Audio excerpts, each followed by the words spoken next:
جب تک اپنے نفس پر مجاہدہ نہیں کریں گے، کنٹرول نہیں کریں گے اپنے نفس کو گناہوں سے، تو یہ نفس گناہوں کا تقاضا، گھر میں بات کر رہے ہیں، غصہ آ گیا، اب غصے پہ کنٹرول کریں، اتنے غصہ کنٹرول نہیں ہوتا تو ہو سکتا ہے سوچے بھی میں غصہ کیوں کر رہا ہوں۔ ایک صحابی نے کہا یا رسول اللہ میں یہ چاہتا ہوں کہ اللہ میرے پر غصہ نہ ہو۔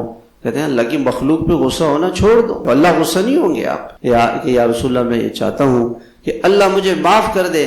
کہا تھا اللہ کی مخلوق کو معاف، درگزر کرو، لوگوں سے درگزر کرو، لوگوں کو معاف کرو۔ اب غصہ آیا ہوا ہے، غصے کو پینا۔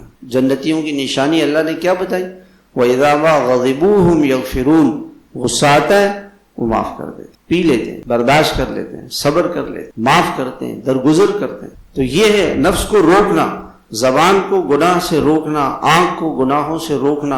اور میں نے شروع میں نسخہ بتایا تھا کہ روزانہ رات کو بیٹھ کر عشاء کے بعد مسجد میں ہی بیٹھ کے یہ سوچے کہ آج دن بھر میں نے کیا کیا گناہ، زبان سے، آنکھوں سے، کیا کس کو کچھ کہا کیا، اور پھر یہ کہے کہ جب میں اللہ کے دربار میں پیش ہوں گا اور اگر اللہ تعالیٰ نے میرے سے یہ پوچھا کہ یہ گناہ کیوں کیا تھا، میں کیا جواب دوں؟ اور اپنے نفس کو کہے کہ کب تک اللہ کی نافرمانیاں کرتا رہے گا۔ اور میں نے وہ قصہ سنایا، وہ ایک آدمی دوست سے میں ملا، وہ بڑا ڈرا ہوا تھا، کہنے لگا کہ ہمارا دوست بالکل ٹھیک ٹھاک 2 بجے طبیعت خراب ہوئی، اسپتال لے گئے، ہارٹ اٹیک ہوا، آپریشن ہوا، آپریشن کے بعد مر گیا، اور رات 12 بجے جنازہ ہوا، 10 گھنٹے کے اندر اندر قبرستان، 10 گھنٹے پہلے گھر میں، 10 گھنٹے پہلے گھر میں، اور 10 گھنٹے کے بعد قبرستان میں چلا گیا، ختم، بس اب موت تک، قیامت تک وہ قبرستان میں پڑا رہے گا۔